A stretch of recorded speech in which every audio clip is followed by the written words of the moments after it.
আল্লাহর হাবিব দেখতে পাইলেন একজন মানুষকে আরেকজন পাথর মারতেছে, একটার পর একটা পাথর মারতেছে, মাথাটা ভেঙে যাচ্ছে। তিনি পাথর মারা যখন শেষ হয়, মাথাটা ভেঙে চুরে চূর্ণ বিচূর্ণ হয়ে যায়। যিনি পাথর মারতেছে উনি আবার পাথরগুলো যখন তিনি কুড়িয়ে নিয়ে আসার পরে আয়েশা দেখে তার মাথাটা ভাঙা, মাথাটা আবার ইনটেক হয়ে গেছে। আল্লাহু আকবার বলেন না? কত ভয়ঙ্কর যন্ত্রণা খেয়াল করছেননি? একবার পুরো মাথাটা ভেঙে চূর্ণ করে দেয়, পাথরগুলো খুঁজে আনতে আনতে আবার মাথাটা পরিপূর্ণ হয়ে যায়। এমনি করে করে কন্টিনিউ বন্ধ, তার উপরে এই সাজাটা চলতেছে, এই সাজাটা বহাল চলতেছে। আল্লাহর হাবিব ওনার সঙ্গী ফেরেশতাদেরকে প্রশ্ন করলো, এই মানুষটা কে রে? এই মানুষটার অপরাধ কি? এবার ওই ফেরেশতারা নবীকে বললেন, ইয়া রাসূলুল্লাহ, ইয়া হাবিবাল্লাহ, নবী গো, ওই মানুষটা হলো দুনিয়ায় এমন অপরাধ সে করেছে, সে রাতের বেলা নামাজ না পড়ে ঘুমাই যাইত এবং কোরআন তেলাওয়াত শিখার পরে কোরআন না পড়তে পড়তে সে পুরো কোরআনটা ভুলে গেছে। জোরে কন্না নাউজুবিল্লাহ। আমাদের দেশে, আমাদের সমাজে অনেক মৌলবী আছে কোরআন পড়তে হাফেজ, এখন ভুলে গেছে। আর ম্যাক্সিমাম লোকই তো রাতের বেলা চা দোকানে আসার সময় দেখছি আপনাদের ওইদিকে টিভি গুলোতে টিভি চলতেছে, মুরব্বি দাড়িগুলা লাল, লজ্জা শরমের বালাই নাই, টুপি মাথায়, দাড়ি দিয়ে লাল টকটকে পাঞ্জাবি পরানো সিনেমা দেখতেছে। আরে নাউজুবিল্লাহ কন্না ফিল লিখে আরে জোরে টুপি মাথায় দিয়ে সিনেমা চাইলে সব হয় না? সব হয় না? কি হয়? গুনাহ হয়। যাক আলহামদুলিল্লাহ, আপনারা এটা বুঝতে পেরেছেন, এটার জন্য ধন্যবাদ। যাবেন কখনো? যাবেন? ওই এটা হচ্ছে মিনি সংসদ।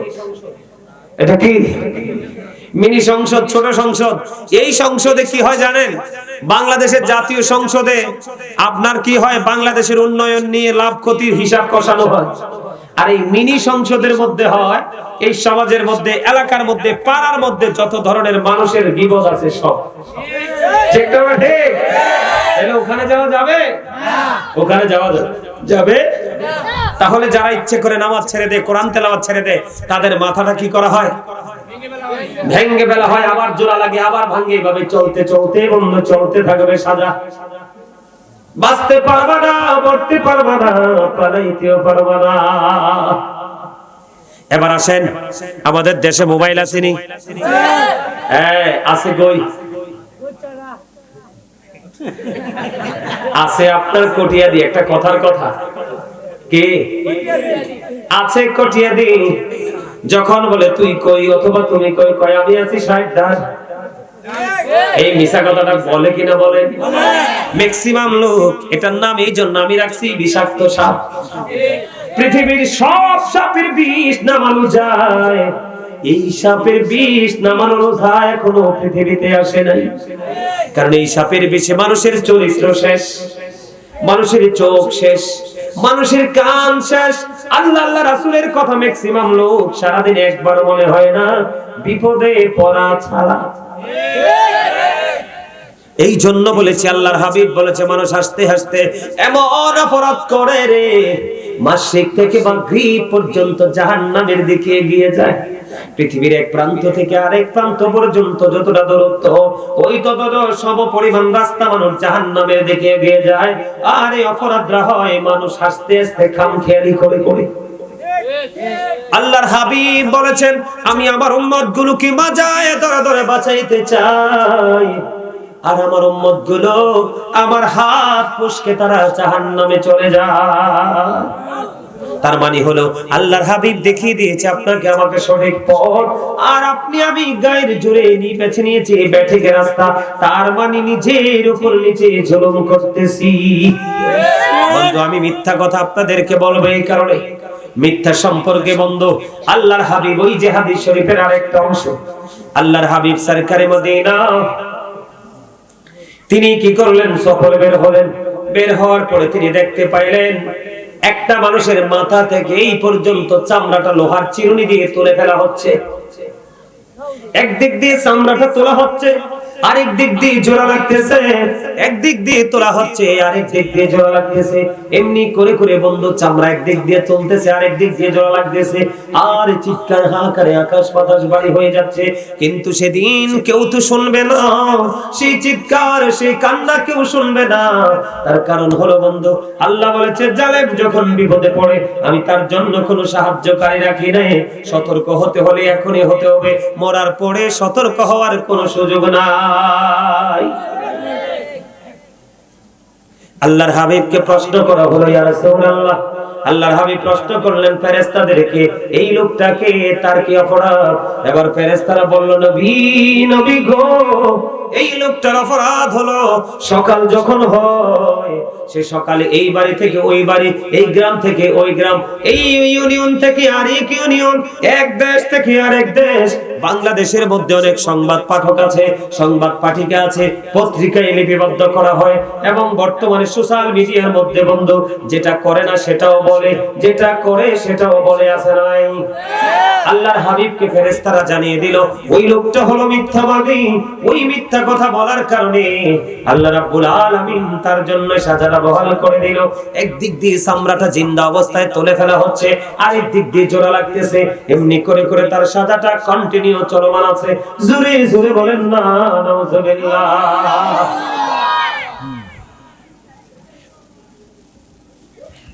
আল্লাহর হাবিব দেখতে পাইলেন একটা বড় কূপ, আগুনের কূপ, আগুনের চুলা। এই চুলার মধ্যে দেখতে পাইলেন বন্ধু উলঙ্গ নারী পুরুষ। উলঙ্গ নারী পুরুষ দেখার পরে নবীজি সঙ্গে ফেরেশতাদেরকে প্রশ্ন করলো, ও ফেরেশতারা রে, এই যে উলঙ্গ নারী পুরুষগুলো আগুনের চুলার মধ্যে দেখা যায়, এরা কারা? এদের কি অপরাধ? এবার ওই ফেরেশতারা যখন প্রশ্ন করলো, ফেরেশতারা উত্তর দিয়ে দিল, ইয়া রাসূলুল্লাহ, এরা হলো দুনিয়ার ব্যভিচার করনেওয়ালা বান্দা বান্দি। আছে না নাই?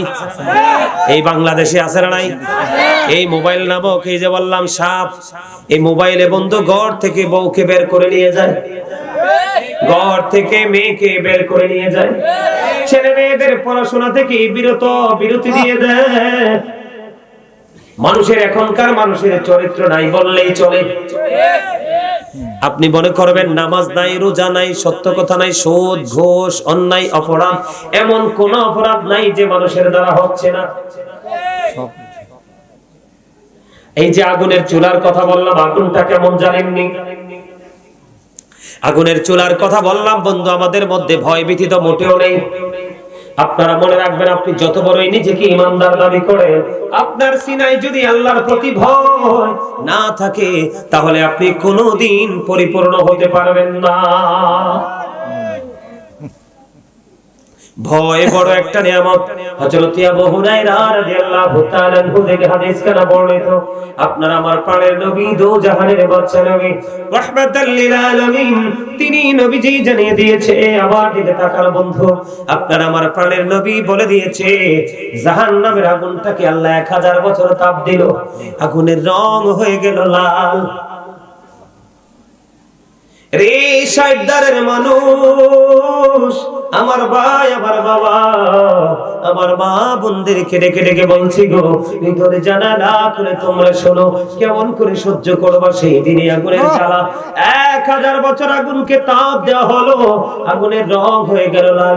আবার আল্লাহ কয় না না, বান্দাগুলো যেই পরিমাণ অন্যায় করবে, বান্দাগুলো যেই পরিমাণ অপরাধ করবে, বান্দাগুলো যেই পরিমাণ বিশ্বাসঘাতকতা করবে, বান্দাগুলো যেই পরিমাণ কোরআন হাদিস বিরোধিতা করবে, বান্দাগুলো যেই পরিমাণ আমার হাবিবের সাথে বেয়াদবি করবে, এই 1000 বছর তাপ দেওয়া আগুন দিয়ে কোনো লাভ হবে না। আল্লাহ বলতেছেন আরো 1000 বছর আগুনটাকে তাপ দিলেন, আগুনের রং হয়ে গেল বন্ধু সাদা।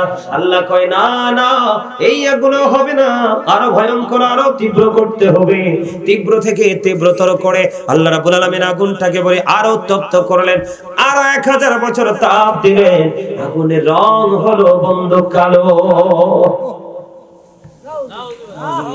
জোরে বলেন না নাউজুবিল্লাহ। এই জাহান্নামের আগুন আপনাকে আমাকে করে করে খাবে। একবারে জাহান্নামের একবারে ছোট্ট আযাব, কম আযাব হলো আগুনের এক জোড়া জুতা। আগুনের এক জোড়া জুতা পরিয়ে দেওয়া হবে। বিয়ে বাড়িতে গোস্ত উতরায় যে দেখেন না, মৃত্যুবার্ষিকীতে বড় আয়োজন যারা করে গোস্ত যে উতরায়, আওয়াজ পাননি ড্যাগের, কুরবানির ঈদের দিন গরিব ধনী সবার ঘরে মোটামুটি গোস্তের পাতিলে নাচে গোস্ত, তার মানে টকবক করে উতরাইতে থাকে। আগুনের জুতাটা পায়ে লাগাইতে দেরি।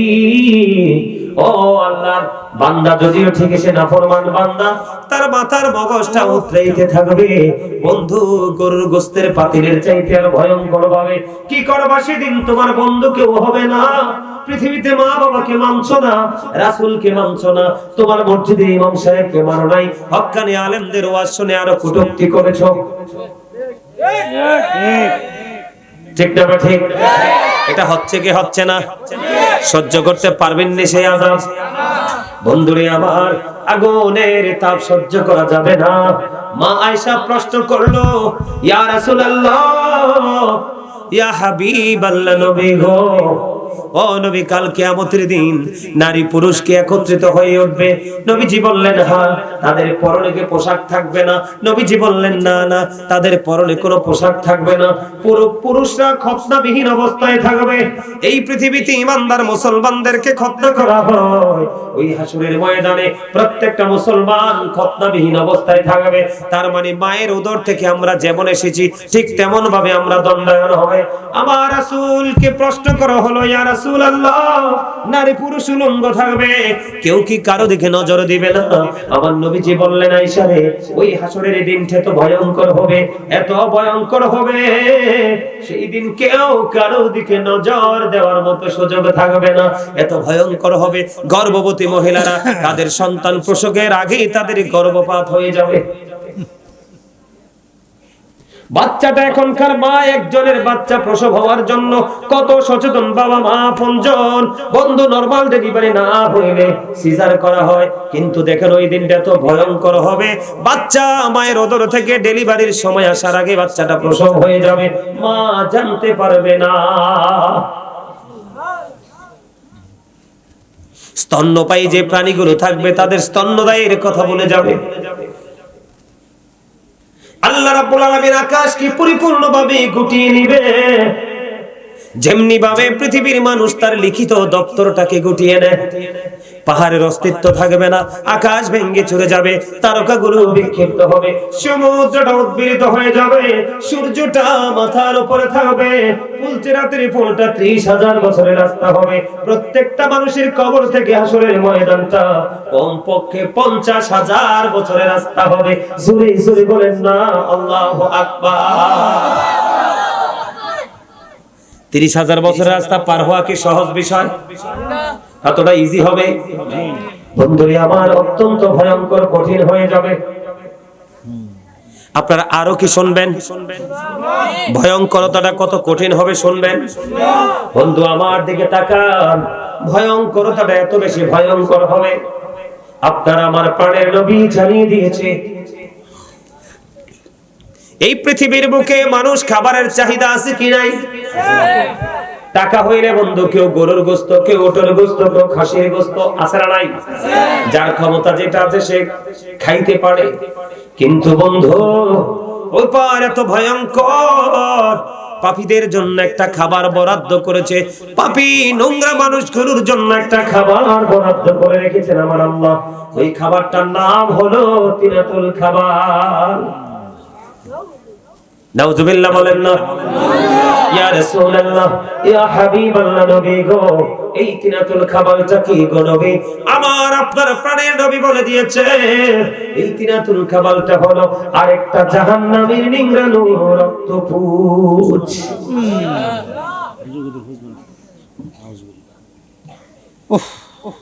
এরপরেও মনে চায় বাড়ি বসে থাকতে, এরপরেও মনে চায় ঘরে বসে থাকতে। কে নিয়ে যাবেন কবরে? কবরের জন্য কোনো প্রস্তুতি নিতে পারছেন? কোনো প্রস্তুতি নাই। শুধু সন্তানদের ভবিষ্যৎ নিয়ে কিভাবে ভালো খাওয়া যায়, ভালো পড়া যায়, শুধু আমরা সেই প্রত্যাশায় আছি। আমার দিকে তাকান, কোরআন শরীফের 19 পারা সূরা শুআরা 88 নম্বর আয়াতে আল্লাহ বলেছেন, ইয়াউমা লা ইয়ানফাউ মালু ওয়ালা বানুন ইল্লা মান আতাল্লাহা বিকলবিন সালিম। এই ওপারে আপনার সন্তান সন্ততি ধন সম্পদ কোনো কাজে আসবে না বন্ধু, কিন্তু যিনি সুস্থ অন্তর নিয়ে যাবে তিনি ব্যতীত। যে সুস্থ অন্তর নিয়ে যাবে তার কোনো ভয় নেই। তার কোনো চিন্তা নেই, তার কোনো টেনশন নেই, কারণ আল্লাহ রাব্বুল আলামিন তাকে তার বন্ধু বানাই ফেলছে। সুবহানাল্লাহ বলেন না? কারণ সে নামাজের সময় নামাজ পড়েছে, দান করার সময় দান করেছে, খাবার খাওয়ার সময় খাবার খেয়েছে, ঘোরার সময় ঘুরেছে, যখন যেটা করার সেটাই করেছে, একটার সময় আরেকটা করেনি। তিনাতুল খাবাল কোন মুমিন খাইতে পারবে না। আল্লাহ বলেছেন এই তিনাতুল খাবালটা বরাদ্দ করে রাখলাম। আল্লাহ রাসূল আমাদেরকে জানিয়ে দিলেন এদিন বলতে পারবেন না খাবো না, আর বলতে পারবেন না আল্লাহ মরণ দাও, আমি মরে যাই, এই যন্ত্রণা থেকে বেঁচে যাব। আল্লাহ আগেই বলেছে বাঁচার সুযোগ নেই, মরার সুযোগ নেই, পালিয়ে যাওয়ারও কোনো সুযোগ নাই।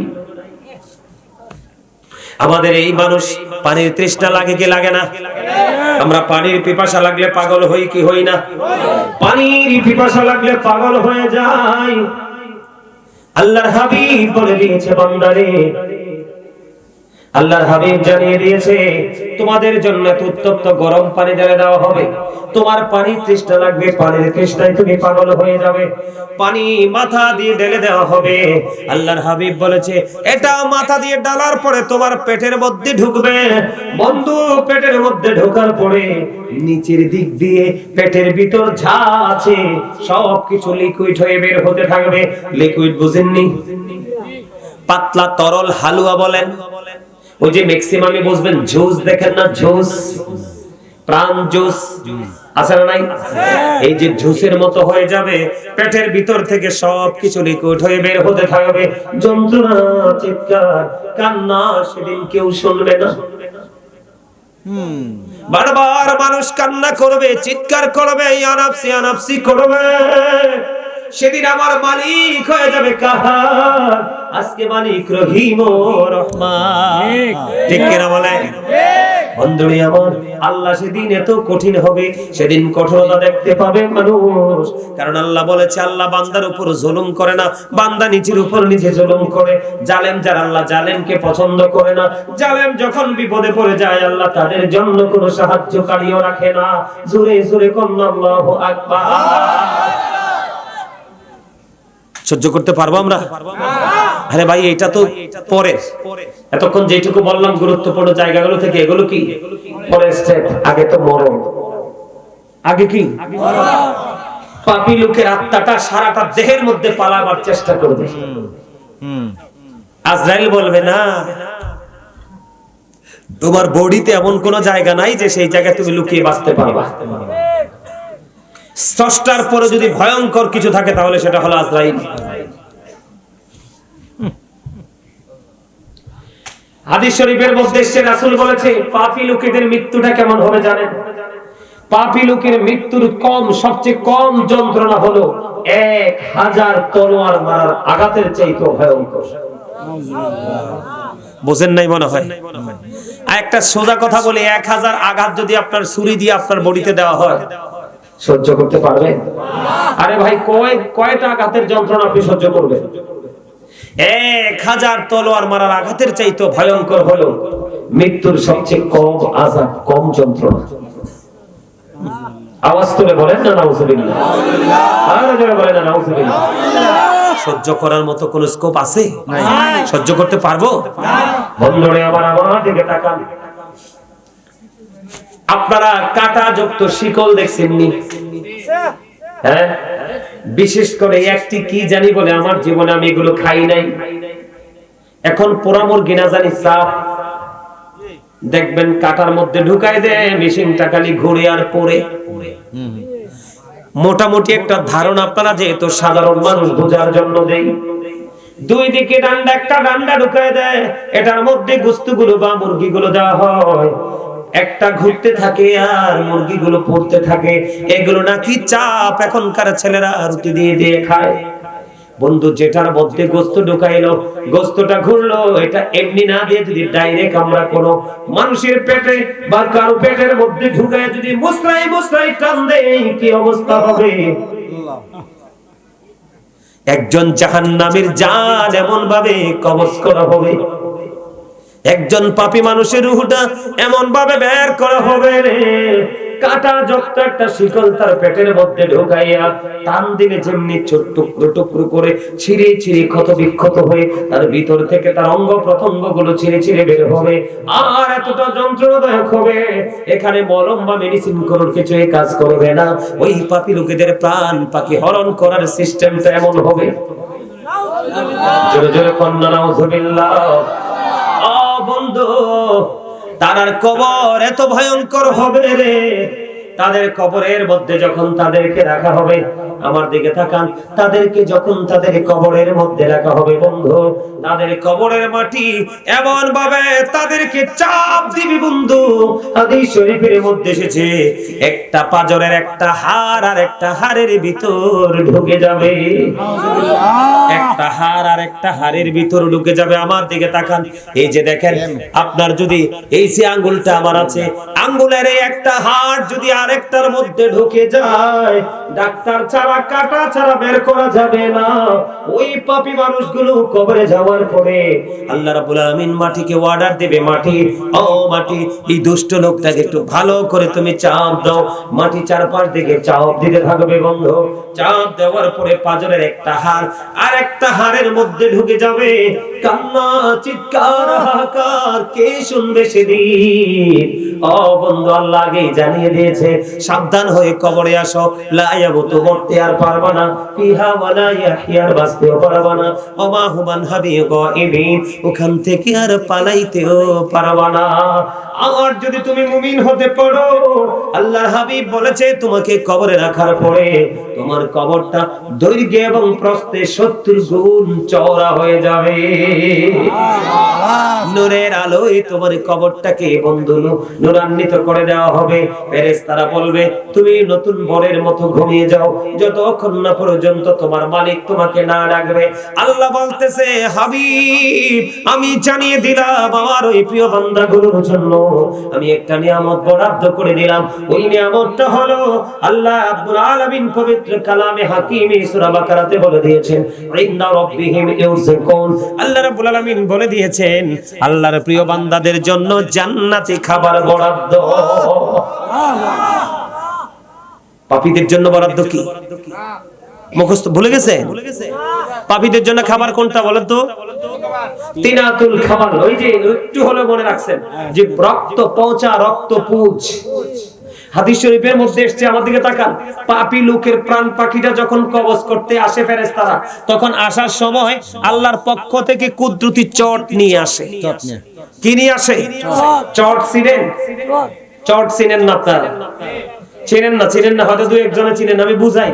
আপনারা বড় বিল্ডিং হইতে দেখছেন, রাস্তার উপরে বিল্ডিং হয় না, বড় বড় অবকাঠামো নির্মিত হয় না, দেখবেন লম্বা করে দেখবেন সালার চট ছেড়ে দিয়ে পাতলা একবারে, যেন উপর থেকে কিছু পড়লে রাস্তার উপরে বা পথচারীদের উপর পড়ে যেন তারা মৃত্যুবরণ না করে, এই জন্য এটাকে প্রতিহত করার জন্য চট লম্বা করে ঝুলিয়ে দেয় কি দেয় না? আবার কবরে যখন লাশ দাফন করা হয়, বাঁশের উপরে দেখবেন পাতলা একটা চট বিছিয়ে দেওয়া হয় বেতের। বলে হুজুর কেন গো? ফেরেশতারা চট নিয়ে আসে। হাদিস শরীফের মধ্যে এসেছে জঘন্য পাপী মানুষগুলো প্রাণ পাখি যখন তার দেহ থেকে বের করা হয়, ওই আত্মা থেকে এত বেশি দুর্গন্ধ বের হয়। আল্লাহর হাবিব বলেছেন গোটা পৃথিবীর প্রাণীগুলো যদি মরে যায়, এক জায়গায় স্তূপ করা হয়, এক জায়গায় স্তূপ করার পরে মরে পচে যে দুর্গন্ধটা আসবে, ওই সবগুলো প্রাণীর পচা দুর্গন্ধের চাইতেও একটা পাপী লোকের আত্মার দুর্গন্ধ আরো বেশি। আর জোরে কন্যা নাউযুবিল্লাহ। অথচ আল্লাহ রাব্বুল আলামিন কোরআনে বলেছেন লাকাদ খালাকনাল ইনসানা ফি আহসানি তাকওয়িম। আল্লাহ বলেছে আসমান জমিন চন্দ্র সূর্যের চাইতে সুন্দর করে আমাদেরকে বানাইছে। সূরা ইনফিতরে বলেছেন ফি আইয়ি সূরাতিন মা শাআ রাক্কাবা। আল্লাহ রাব্বুল আলামিন বলেছেন আল্লাহ ক্রিয়েটেড দ্য মাইন্ড। আল্লাহ বলেছেন আল্লাহর মন মতো করে আমাদেরকে বানাইছে। খেয়াল করছেন নি? এক সূরায় বলেছে সুন্দর করে বানাইছে, আর এক সূরায় বলেছে আমার মন মতো করে তোমাদেরকে বানিয়েছি। কিন্তু এত সুন্দর মানুষগুলো কেন এত অসুন্দর হয়ে গেল? এত দুর্গন্ধ কেন তাদের বের হয়ে গেল? এত সাজার আওতায় কেন আসবে? একটা মাত্র কারণ। এই কারণ হলো সূরা আলে ইমরানের 185 নম্বর আয়াতের শেষ অংশে আমার আল্লাহ বলে দিয়েছেন ওয়ামাল হায়াতুদ দুনিয়া ইল্লা মাতাউল গুরুর। এই দুনিয়ার জীবন, এই দুনিয়ার জিন্দেগি, এই পৃথিবীর হায়াত একটা ধোঁকা। এই ধোঁকা নামক দুনিয়ার জন্য পাগল হয়েছো, একটার পর একটা অন্যায় করেছো, একটার পর একটা অপরাধ করেছো, অপরাধ করে করে অর্থ জমা করে রেখেছো। বিশেষ করে বাংলাদেশের ম্যাক্সিমাম মেম্বার, চেয়ারম্যান, এমপি, মন্ত্রী, কথা কয় না কেন? আছে না নাই? এর মধ্যে ভালো মানুষও আছে। ভালো মানুষ যে নাই তা না। যদি ভালো মানুষ না থাকতো পৃথিবী থাকতো না। কথা বলেন না কেন? এবার আমি বলি, আপনারা লোভে পড়ে অন্যায় করলেন, আর অন্যায় করা অর্থগুলো সন্তানের জন্য জমা করে রেখে গেলেন। আল্লাহ রাব্বুল আমিন কোরআন শরীফের 19 পারা সূরা শুআরায় বলে দিয়েছেন, ইয়াউমা লা ইয়ানফা'ু মালুহু ওয়ালা বানুন ইল্লা মান আতাল্লাহা বিকলবিন সালিম। আল্লাহ বলেছেন, ধন সম্পদ, সন্তান সন্ততি কোনটাই তোমার কোনো উপকারে আসবে না, তবে যদি সুস্থ অন্তর নিয়ে যাও, সেই ব্যতীত। জোরে জোরে কোন সুবহানাল্লাহ। তার মানে যিনি সুস্থ, ওনার কারো সাহায্যের প্রয়োজন নাই, ওনার কর্মই ওনাকে লক্ষ্যে পৌঁছে দিবে। আপনাদেরকে আমি একটা গুরুত্বপূর্ণ একটা মেসেজ দেই, শুনেন। ঈসা নবী মরা মানুষ জিন্দা করতে পারতো, জানেননি? ঈসা নবীর অনেক পাওয়ার ছিল।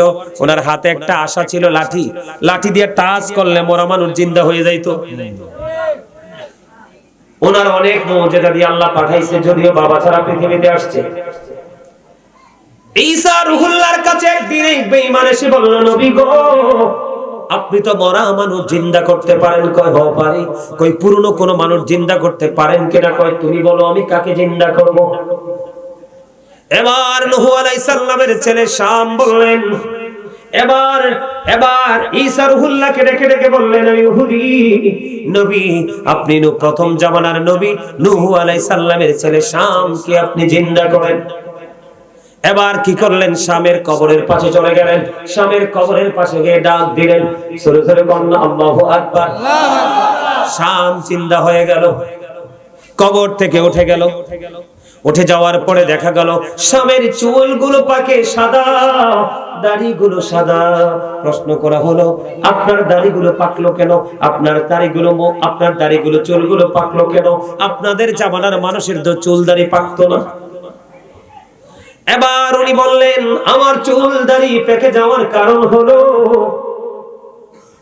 চুলদারিগুলো পেকে যাওয়ার কারণ হলো, আমি জানি মানুষ একবার ইন্তেকাল করে দ্বিতীয়বার যেদিন ডাকা হয় সেদিন হলো কিয়ামতের দিন। আমার কাছে মনে হয়েছে কিয়ামত মনে হয় সন্নিকটে কায়েম হয়ে গেছে। সেই ভয়, সেই আতঙ্কে আমার চুলদারিগুলো পেকে গেল। এবার ওনাকে প্রশ্ন করা হলো, আপনি আপনার মৃত্যুটাকে কেমন পেয়েছেন? এবার ওই নূহ আলাইহিস সালামের ছেলে শাম উত্তর দিল, আমি মৃত্যুবরণ করেছি 4000 বছর হয়েছে, আমি সব ভুলে গেছি, এখনো পর্যন্ত মৃত্যুর যন্ত্রণা বলতে পারি না। আল্লাহু আকবার বলেন। হযরত ইদ্রিস আলাইহিস সালাম এমন একজন আল্লাহর নবী ছিলেন, তিনি যখন রোজা রাখতেন জান্নাত থেকে ওনার ইফতারি গুলো আসতো। আবার বন্ধু ইফতার করার পরে যেগুলো অবশিষ্ট থাকতো, অটো আবার জান্নাতে চলে যেত। সুবহানাল্লাহ বলেন না? বন্ধুরে আমার, ইদ্রিস আলাইহিস সালামের যখন মৃত্যুবরণ হলো, উনি যখন ইন্তেকাল করলো, ওনাকে প্রশ্ন করা হলো, আপনি আপনার মরণটাকে কেমন পেয়েছেন? তিনি উত্তর দিলেন, আমি আমার মৃত্যুটাকে এমন পেয়েছি, জীবিত একটা মানুষকে পা থেকে মাথা পর্যন্ত চামড়াটা তুলে ফেললে, পা থেকে মাথা পর্যন্ত চামড়াটা তুলে ফেললে একটা জিন্দা মানুষের যেমন কষ্ট হয়, আর চাইতে ভয়ঙ্কর আমি নবীর কাছে আমার মৃত্যুটা মনে হয়েছে। তৎকালীন সময়ে গায়েব থেকে আওয়াজ আসলো, ও ইদ্রিস, তোমার জন্য মৃত্যুটা সহজ করা হয়েছে। আজরাইল বলতে থাকলো, নবী গো, আমি এই পর্যন্ত যত জান কবজ করেছি, আপনার মতো এত আরামে, আপনার মতো এত আদবের সাথে আমি এই পর্যন্ত আর কারো জান কবজ করি নাই। তাহলে এই প্রজন্মের অসভ্য মানুষগুলোর মৃত্যু কেমন হতে পারে? আমি আপনাদেরকে আরেকটা মেসেজ দেই বন্ধু। মুসা কালিমুল্লাহ এমন একজন নবী ছিলেন, 8 জন নবীকে আল্লাহ স্বর্গীয় উপাধি দিয়েছে, এর মধ্যে একজন হলো মুসা কালিমুল্লাহ। মুসার ইন্তেকালের পরে মুসা কালিমুল্লাহকে প্রশ্ন করা হলো, আপনি আপনার মৃত্যুটা কি কেমন পেয়েছেন? এবার তিনি উত্তর দিয়েছে, আমি আমার মৃত্যুটাকে এমন পেয়েছি, আমার প্রাণ পাখিটা এমন ভাবে বের করা হয়েছে, আমার কাছে মনে হয়েছে জীবিত একটা চড়ুই পাখিকে একটা উত্তপ্ত তেলের কড়াইয়ের মধ্যে ছেড়ে দিলে চড়ুই পাখিটার যে অবস্থা হয়, আমি মূসার কাছে আমার মরণটা তেমন মনে হইছে। আপনারা বলেন এই প্রজন্মের মানুষের কোন উপায় আছে? আপনারা আমার প্রাণের নবীর বুক মুবারকের উপরে আজরাইলের হাতের একটা অংশ, একটা ডানার একটা অংশ রাখলেন। আমার নবীজি একটা ডাক দিয়ে বললেন, ও আজরাইল, তুমি আমার বুকের উপর কি রেখেছো? আমি কথা দিয়ে বললাম আল্লাহ। আল্লাহর হাবিব প্রশ্ন করার পর আজরাইল বলল, আমার একটা হাত বা ডানা যেটাই বলেন, আমি একটা অংশ রেখেছি।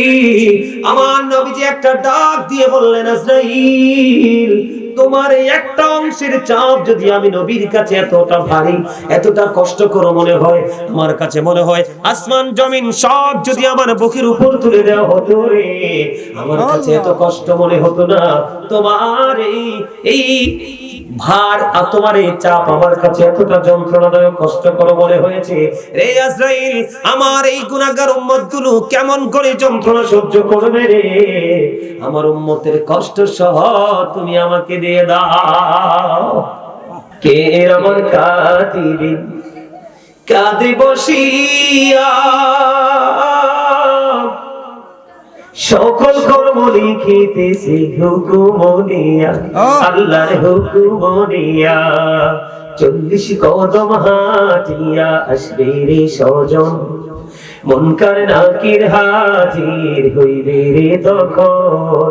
ঘুমটা খুলিয়া সওয়াল করিবেন তখন, 40 কদম হাঁটিয়া আসবে রে স্বজন। ঠিক না ঠিক?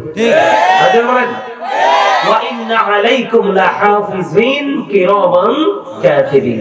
সূরা ইনফিতার 30 পারা আল্লাহ বলে দিয়েছে। আপনি সিসি ক্যামেরাকে ভয় পেয়ে কিছু করলেন না, আপনার দুই কাঁধে চিরস্থায়ীভাবে সিসি ক্যামেরা লাগানো আছে। আল্লাহ রাব্বুল আলামিন বলে দিয়েছেন,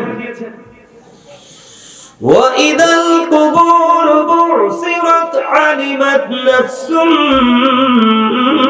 মা কদ্দামাত ওয়া আখরাত। জোরে জোরে বলেন আল্লাহু আকবার। এমন একটা দিন আমরা বন্ধু দেখব, সেই দিন সম্পর্কে আল্লাহ পবিত্র কালামে হাকিমে বলে দিয়েছেন, ইদাস সামাউ ফাতারাত ওয়া ইদাল কাওয়াকিবুন তাযারাত ওয়া ইদাল বিহারু ফুজ্জিরাত ওয়া ইদাল কুবুরু বুসিরাত আলিমাত নাফসুম মা কদ্দামাত ওয়া আখরাত। জোরে বলেন আল্লাহু আকবার। আল্লাহ রাব্বুল আলামিন বলে দিয়েছেন, বন্ধু কবরটা ভেঙে চলে যাবে, সেই দিন হলো কিয়ামতের দিন। কবরটা যখন ভেঙে যাবে, তারকাগুলো বিক্ষিপ্ত হয়ে পড়বে, সমুদ্র সেদিন উদ্বেলিত হয়ে যাবে, আর সেই দিনই আপনার আমার কবর বন্ধ ওপেন করে দেওয়া হবে। আল্লাহ রাব্বুল আলামিন বলে দিয়েছেন, ওয়া ইদাল কুবুর বুসিরাত আলিমাত নাফসুম মা কদ্দামাত ওয়া আখরাত। জোরে জোরে বলেন আল্লাহু আকবার। কবরটা যেদিন ওপেন হয়ে যাবে, সেদিন আপনি আমি প্রত্যেকেই জানতে পারবো, দেখতে পারবো, প্র্যাকটিক্যালি আমাদের সামনে সবকিছু বন্ধ ওপেন করা হবে, লুকাইবার কোনো সুযোগ নাই। পারবেন লুকাইতে? ফাঁকি দিতে পারবেন? সুযোগ আছে? ওখানে তো যেতে হবে। আরো বড় ধরনের খবর কি জানেন? ওখানে যাওয়ার পরে, এদিকে তাকান, ওখানে যাওয়ার পরে আল্লাহ রাব্বুল আলামিন বলে দিয়েছেন, ইন্না বাতাশা রাব্বিকা লাশাদীদ। The sieging of Allah is difficult. আল্লাহ বলেছেন, আল্লাহর ধরা খুব শক্ত, আল্লাহ পাকড়াও করবে খুব শক্তভাবে। বান্দাকে আল্লাহ রাব্বুল আলামিন শক্তভাবে ধরবে। ধরার পরে কি করবে? আল্লাহ হিসাব নেবে। ইন্নাল্লাহা সারিউল হিসাব।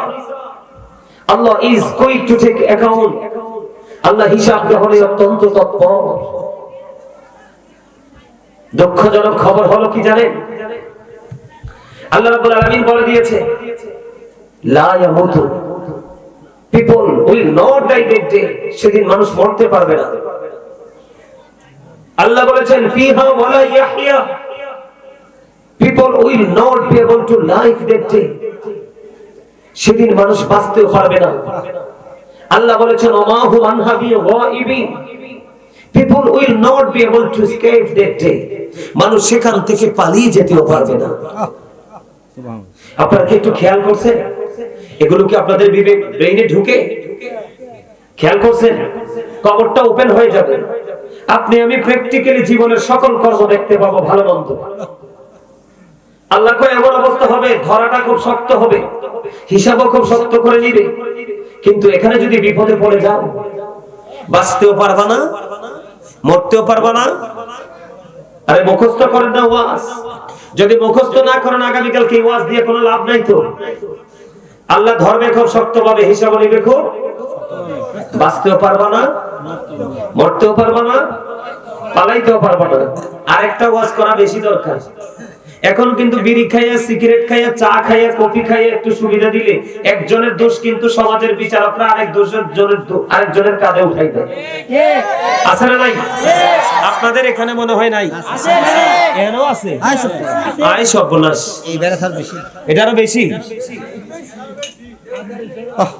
আমার কথা শুনেন, আমি কি বলি আপনারা খেয়াল করেন। আমি আগে আপনাদেরকে বলেছি কিছু সময়ের জন্য আমি আপনাদের স্যার, টিচার, আমি আপনাদেরকে টিচিং দিতে এসেছি। প্রফেশনাল, এটা একটা টিচিং প্রফেশন।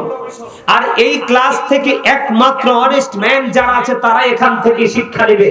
তার মানে সেন্স এবিলিটি সম্পূর্ণ পারসন যারা বিবেকবান, যারা সেন্সলেস তার মানে বিবেকহীন, তাদের জন্য এই ওয়াজে আসা না আসা, ওয়াজ দিয়ে তাদের হেদায়েত হওয়া না হওয়া কোনোটাই আসে যায় না। কারণ বিবেকবান মানুষের জন্য হলো এইসব বাগান, বিবেকহীনদের জন্য নয়। আমি আপনাদেরকে বাস্তবতা থেকে বলছি, আপনাদের এলাকায় যদি হয়তো হইলো, আমাদের এলাকায় আমি অনেক দেখছি, লোকটা গরিব, অপরাধটা করে নাই, ওই বন্ধু তো বড় লোক, করে ওর উপরে দোষ দিবি কেমনে? ঘোষ টোষ খাইয়া গরিবের উপরে চাপাই দিয়ে রায়টা তার উপরে দিয়ে দেয়। আছে না নাই? আরে জোরে আছে। এই সমস্ত অপরাধ যারা করে তাদের জন্য আমি বলতে চাই, আর কিছু লাগবে না, একখানা সব লই যাও কি? না না না, আমি খাই না কিছু। আমার দিকে তাকান, আমি ওয়াজ করতে আসছি, আপনারা মন দিয়ে শুনেন, আপনারা মুরব্বী মানুষ, খান আর আলোচনা শুনেন। আমার দিকে তাকান, ওয়াজ আজকে শিখে নিবেন, বুঝে নিবেন, জেনে নিবেন। বন্ধুরে আমার, আল্লাহ বলেছে ধরবে খুব শক্ত করে, হিসাব নিবে খুব শক্ত করে, বাঁচতেও পারবা না, মরতেও পারবা না, ও বন্ধু পালাইতেও পারবা না। হুজুর দোষটা কার? কোরআন শরীফে সূরা ইউনূসের 44 নম্বর আয়াত করে দেখলাম, আল্লাহ বলেছেন ইন্নাল্লাহা লা ইয়াযলিমুন নাসা শাইয়্যান ওয়ালাকিন্নান নাসা আনফুসাহুম ইয়াযলিমুন। আল্লাহ বলেছেন Allah doesn't wrong his slave, we are the ones who do wrong। আল্লাহ বলে দিয়েছেন ইন্নাল্লাহা লা ইয়াযলিমুন নাস, আল্লাহ বলেছে আল্লাহ রাব্বুল আলামিন মানুষের উপর অত্যাচার করে না।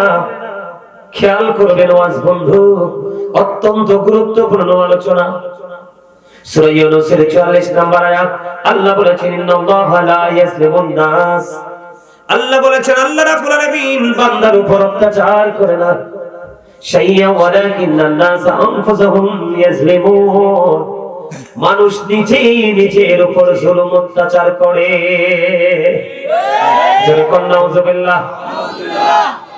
আল্লাহ বান্দার উপর অত্যাচার করে না, বান্দার উপর জুলুম করে না, বান্দা নিজেই নিজের উপর জুলুম করে। সূরা ইউনূসের 44 নম্বর আয়াতে আল্লাহ রাব্বুল আলামিন বলে দিয়েছেন, আল্লাহ আরো বলে দিয়েছেন আল্লাহু লা ইউহিব্বুজ জালিমিন, যারা অত্যাচার করে আল্লাহ অত্যাচারীকে ভালোবাসে না। সবচেয়ে বড় দুঃখজনক খবর হলো আল্লাহ রাব্বুল আলামিন জানিয়ে দিয়েছেন ওয়া মালিজ জালিমিনা মিন আনসার। আল্লাহ রাব্বুল আলামিন বলে দিয়েছে বন্ধু, জালেমরা যখন বিপদে পড়ে যায় রে, জালেমদের যখন চারপাশে প্রতিকূলতা ঘিরে ফেলে, আল্লাহ রাব্বুল আলামিন জানিয়ে দিয়েছে জালেমদের জন্য কোনো সাহায্যকারীও নাই। জোরে জোরে বলেন না নাউজুবিল্লাহ। আমার ওয়াজ কি মনে আছে আপনাদের? সব কিছু তুলে ধরা হবে আপনার চোখের সামনে, কে কি করেছে আর কি করেনি সব বন্ধু জানতে পারবো। সেদিন কিন্তু নেগেটিভ সাইডে যদি আপনার আমার আমলটা চলে যায়, দৌড় দিয়ে পালাতে পারবো না। আল্লাহ বলেছেন ধরবো খুব শক্ত ভাবে, হিসাব দেওয়া হবে চুকিয়ে চুকিয়ে। বাঁচতেও পারবা না, মরতেও পারবা না, ওখান থেকে পালাইয়াও যাইতে পারবা না। আল্লাহ বলে বান্দা, সেই দিন দোষটা তুমি কারো উপর দিতেও পারবা না, কারণ জুলুমটা তুমি নিজেই নিজের উপর করেছো। আমি জানিয়ে দিয়েছি। আবার গোলামেরা, আমার হাবিবের প্রেমিকেরা তোমাদেরকে কখনো স্টেজে বসে বসে, কখনো মসজিদের মিম্বরে দাঁড়িয়ে দাঁড়িয়ে, কখনো বা কোনো বিয়ে বাড়িতে, কখনো বা কোনো দোয়ারায় জড়ে তারা তোমাদেরকে এই বিষয় সম্পর্কে ইনস্ট্রাকশন দিয়েছিল। তোমরা তাদের এই কথাগুলোকে গ্রহণ করনি, কন্টিনিউয়াসলি তোমরা ইগনোর করেছো। ঠিক কিনা বলেন? আল্লাহ বলেছেন এই জন্য জালেম যারা, তাদেরকে আল্লাহ ভালোবাসে না, জালেমদেরকে আমার আল্লাহ সঠিক পথ দেখায় না। জালেমরা যখন বিপদে পড়ে যায়, আল্লাহ বলেছেন তাদের জন্য কোনো সাহায্যকারীও রাখে না। জোরে জোরে বলেন না নাউজুবিল্লাহ। আরো জোরে বলেন নাউজুবিল্লাহ। আপনাদের সমাজে মানুষ সুদ খায়নি? খায়। অমর খোদা বেশি খায়। আল্লাহ রে, খাইছে না? আপনারা আমার দিকে তাকান, আমি পয়েন্টগুলো শুধু ফাইন্ড আউট করব।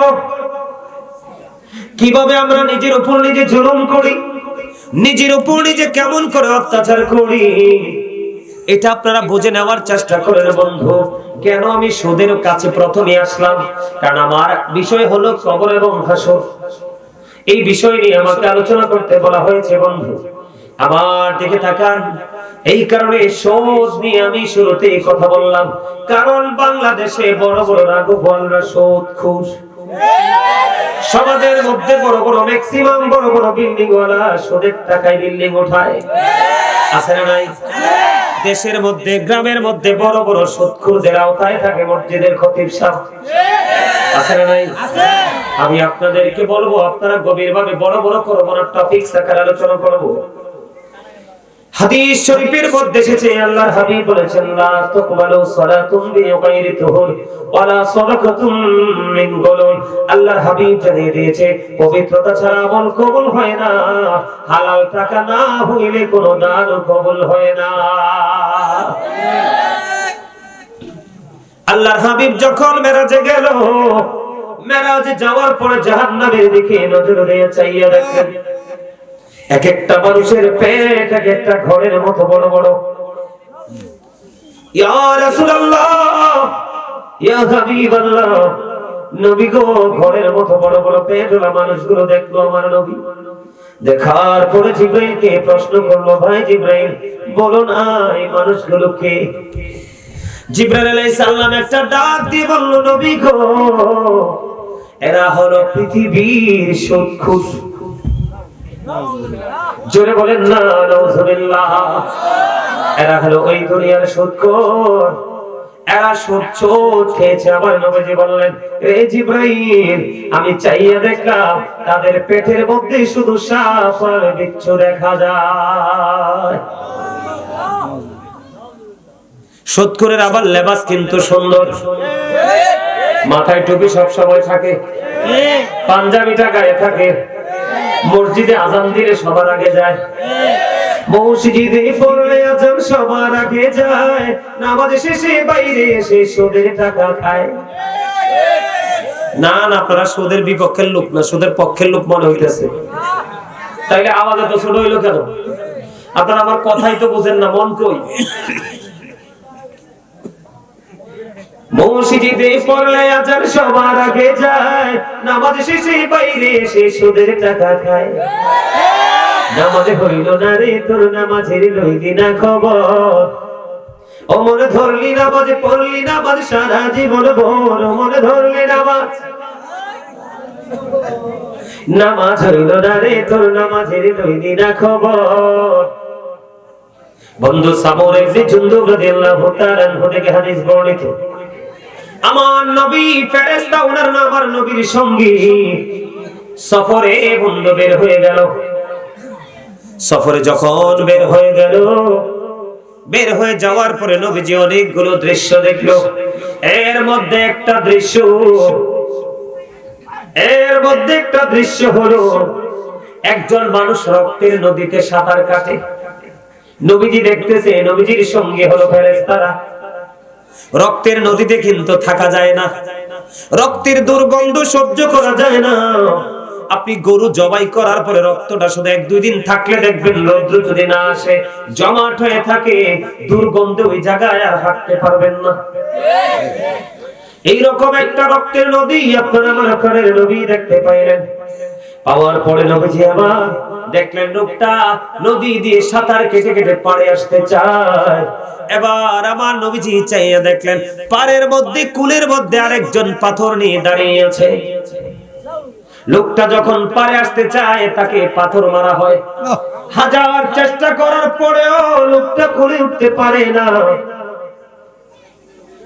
আল্লাহর হাবিব ওই সঙ্গে ফেরেশতাদেরকে প্রশ্ন করলেন, তোমরা বলো না এই মানুষটা কি? নবী গো, এই মানুষটা হলো দুনিয়ার সুদখোর। এত ভয়ঙ্কর খবর বন্ধু।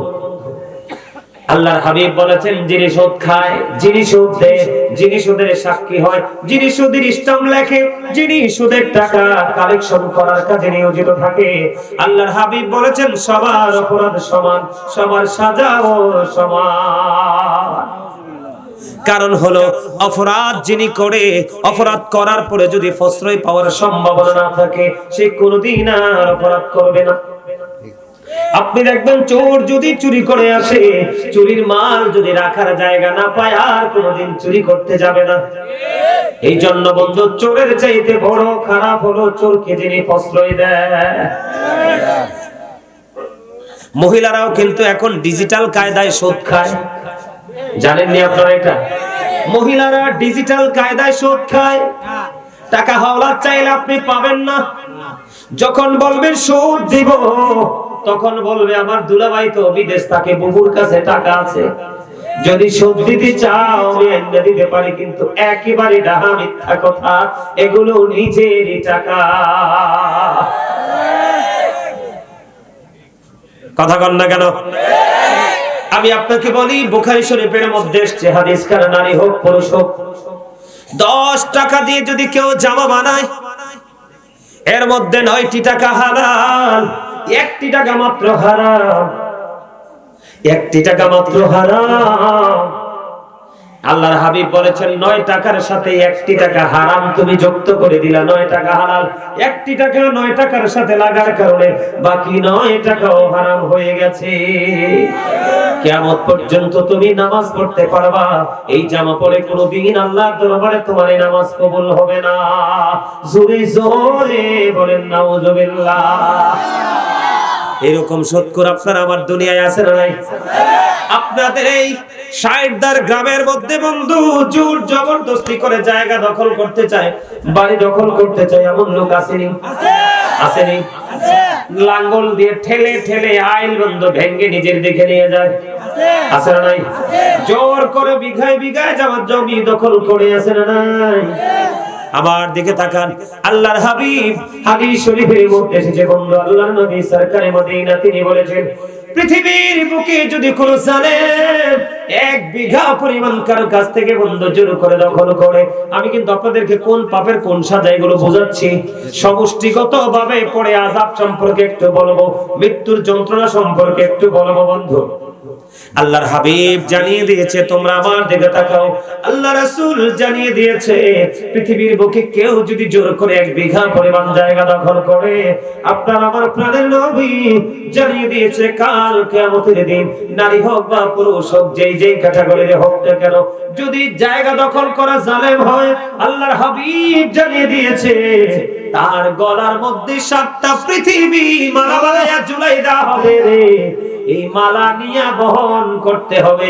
ওই যে বলেছি, বাঁচতে পারবা না, মরতে পারবা না, পালাইতেও পারবা না, ও বন্ধু ধরবে খুবই শক্ত ভাবে।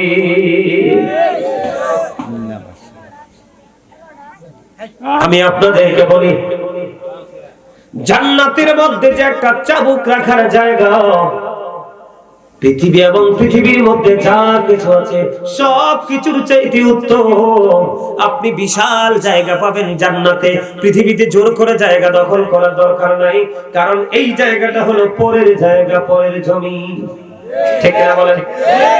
ওই একটা গজল আছে না, পড়ের জায়গা পড়ের জমি ঘর বানায় আমি রই, আমি তো সেই ঘরের মালিক নই। আসলে কি আপনি আমি সেই ঘরের মালিক? হাজারের মালিক যেই কোনো মুহূর্তে চলে যেতে আছে না নাই? এই জন্য বলছি বন্ধু, জান্নাতের মধ্যে একটা গাছ আছে, একটা বৃক্ষ আছে। পৃথিবীর একটা দ্রুতগামী দৌড়াইতে পারে দ্রুতগামী ঘোড়া। এই জান্নাতের ছায়ার নিচে, গাছের ছায়ার নিচে যদি কমপক্ষে একটানা 70 বছর যদি সফর করে, তারপরেও একটা গাছের ছায়া ঘুরে শেষ করতে পারবে না। জান্নাত এত বিশাল হবে। বন্ধুরে আমার, শুধু তাই নয়, জান্নাতের মধ্যে কমপক্ষে 100টি স্তর আছে। কয়টি? এর মধ্যে একটা স্তর থেকে আর একটা স্তরের দূরত্ব আসমান এবং জমিনের মধ্যে যতটুকু পার্থক্য, ততটুকু সমপরিমাণ জায়গার গ্যাপ। একটা স্টেপ থেকে আর একটা, জোরে জোরে কন্যা সুবহানাল্লাহ। তাহলে পৃথিবীর বুকে জায়গা নিয়ে দৌড়াদৌড়ির দরকার আছে নি? দুইটা গেল। খেয়াল করবেন, বর্তমানে যেগুলো সবচেয়ে খারাপ কাজ, আমি এগুলো নিয়ে আপনাদেরকে বন্ধ কথা শোনাই। আপনাদেরকে রাগ হইতেছে? না না না, বন্ধু দি চলে যা। আচ্ছা, যারা যাওয়ার চলে যাইবে। না না, আচ্ছা বুঝতে পারছি, আচ্ছা বুঝতে পারছি। না আমি একটু জিগাইলাম আর কি, কারণ কারণ উচিত কথা কিন্তু অনেকেরই গায়ে সয় না। আমার দিকে দেখেন, আজকে আরো কিছু তেতু সত্য কথা বলবো, তেতু উচিত। যদিও কথাটা সত্য, কিন্তু শুনতে একটু টক টক লাগবে আর কি, একটু জানার দরকার আছে না? আছে। এবার আসেন বন্ধু,